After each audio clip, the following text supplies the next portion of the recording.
we're at Camp Wyoming. And we've been given a task at one of the morning talks.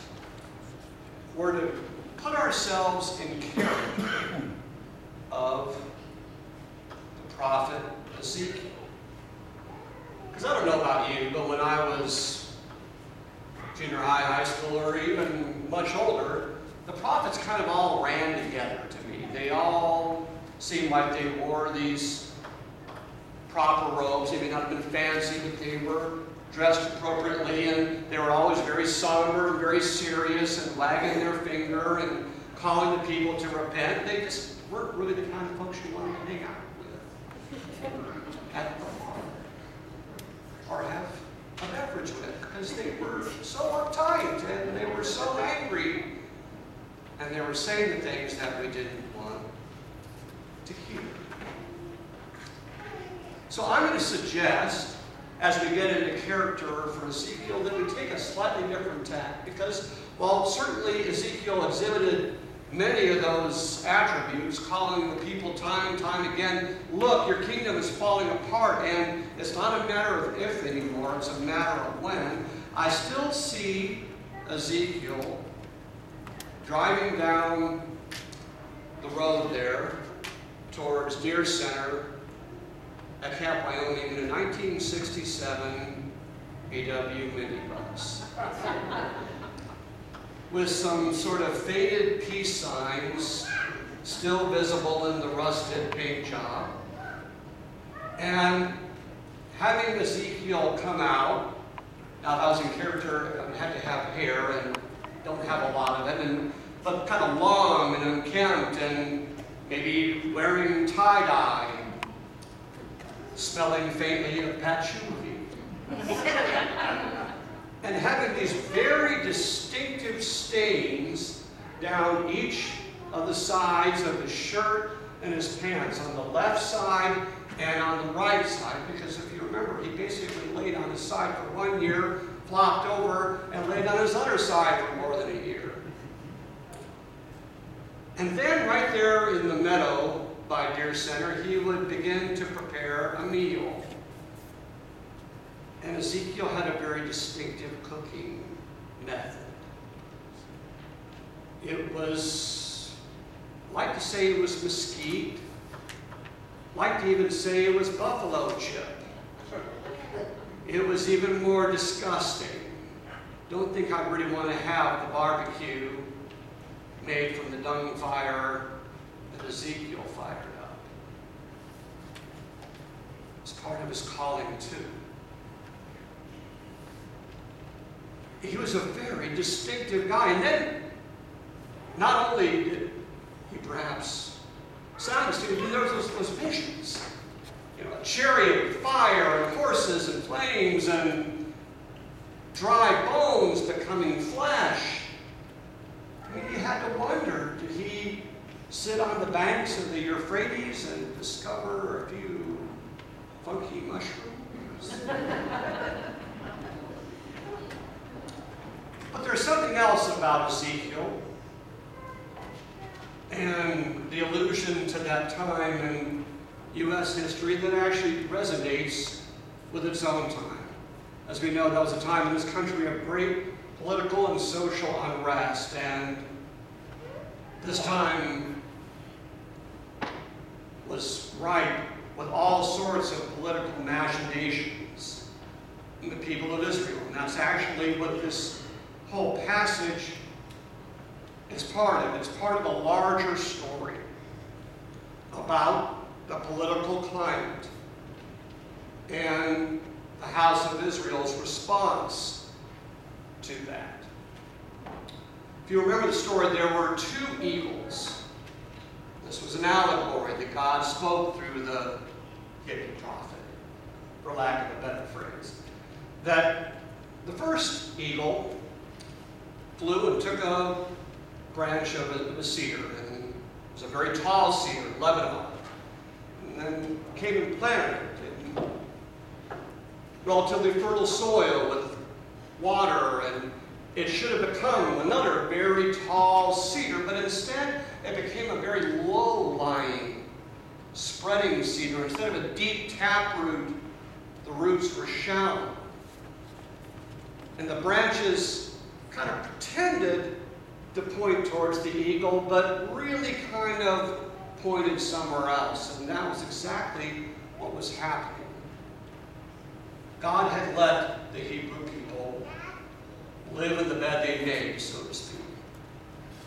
They had disobeyed and disobeyed and disobeyed, and the wheels had fallen off of the kingdom, and they were in exile. But the best and brightest of Israel were those topmost shoots, and they were planted in an area that there was a lot going on. Babylon was perhaps the first city in the ancient world that had 200,000 people.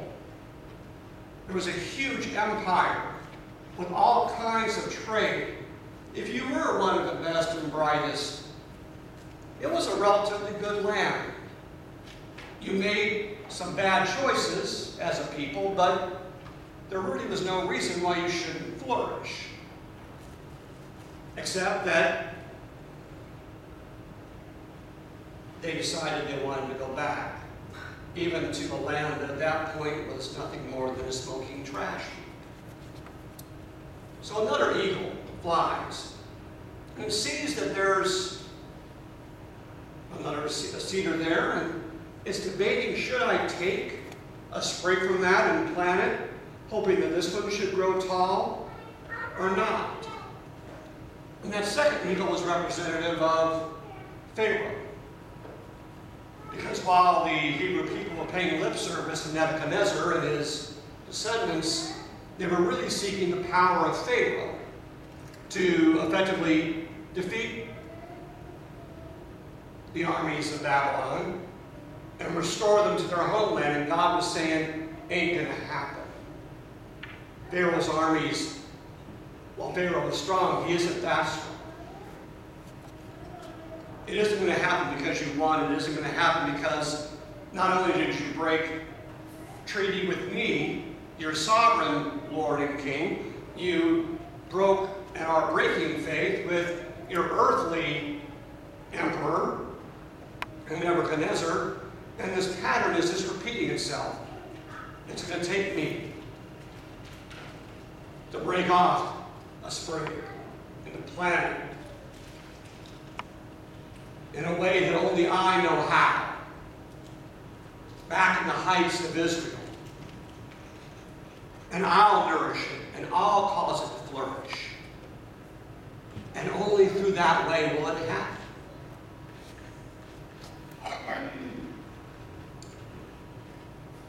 For you see, I, the sovereign Lord, am a woodworker.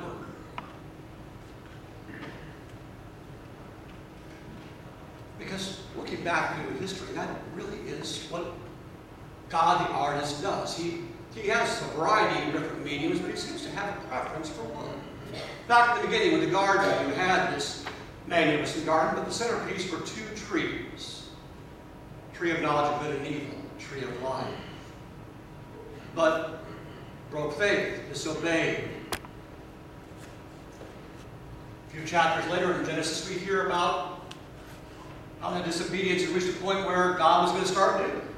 So they built an ark of wood and then received a rainbow to signify the hope. And then a little bit later, David's son Solomon builds a temple made, at least on the exterior, largely of cedar. And within that temple, as time wore on, the priestly duties included the use of cedar with its very tall, straight trunk as a symbol in ways of righteousness. In the time of Ezekiel, God's drawing out this metaphor and allegory again about cedar. Do you see the pattern? And it culminates about 600 years later, when another what was very likely a cedar from Lebanon was cut down by the Romans, allowed to dry, and fashioned into two posts one long, maybe 15 feet. The other fashioned into a crossbar, carried by a woodworker, the carpenter of Galilee. The tall one, the Son of God, with those echoes of Bethlehem long ago seeming incredibly faint as he was unrecognized. Staggering down that street to the jeers and the insults. And then like a mockery, that tall, dry post is laid in the ground.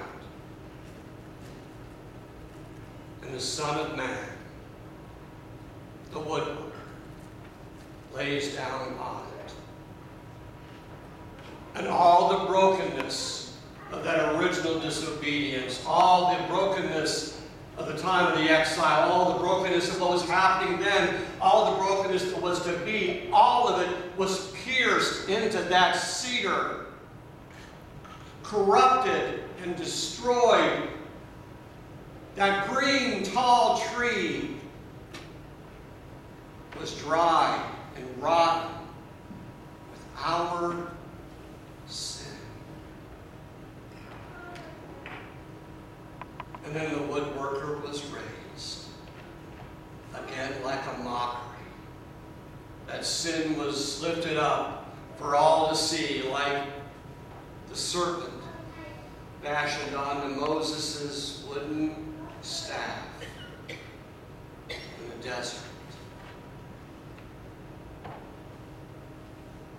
Remember the words the sovereign Lord spoke through the Hippie prophet and every other prophet, that when times are darkest, when hope seems gone, when there is absolutely no conceivable way that it seems like we could ever plant any sort of seed that would sprout anything other than the most noxious weed, only in those moments when the one you've lost any belief in, let alone the power, that's when the power of the sovereign Lord becomes most magnified. For in the tomb, on that little mound in Israel, a seed was planted, and 3 days later, new life exploded out of that tomb. And that tall cedar rose to the heavens, and the branches went to the north, south, east, and west. And you're one of them. You are a branch of that cedar. And so, because of that, you have a story to tell. It's wrapped up in that story. Perhaps a bird is going to come to you that needs shelter, and you have a calling to tell and share your story of when you were dry, of when you were laid low, of when you were humiliated. Is it easy? Of course not.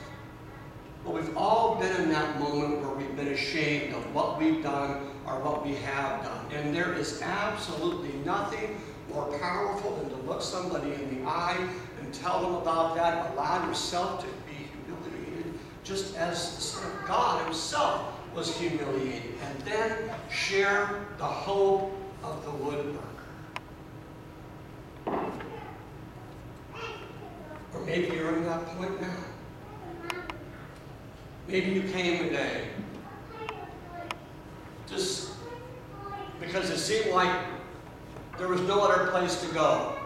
Maybe you're feeling that brokenness. Maybe that's the spot that you're in where you were once tall and green and now you're dry to the bone and you're ashamed and hurting. And remember that when you have no hope, the sovereign Lord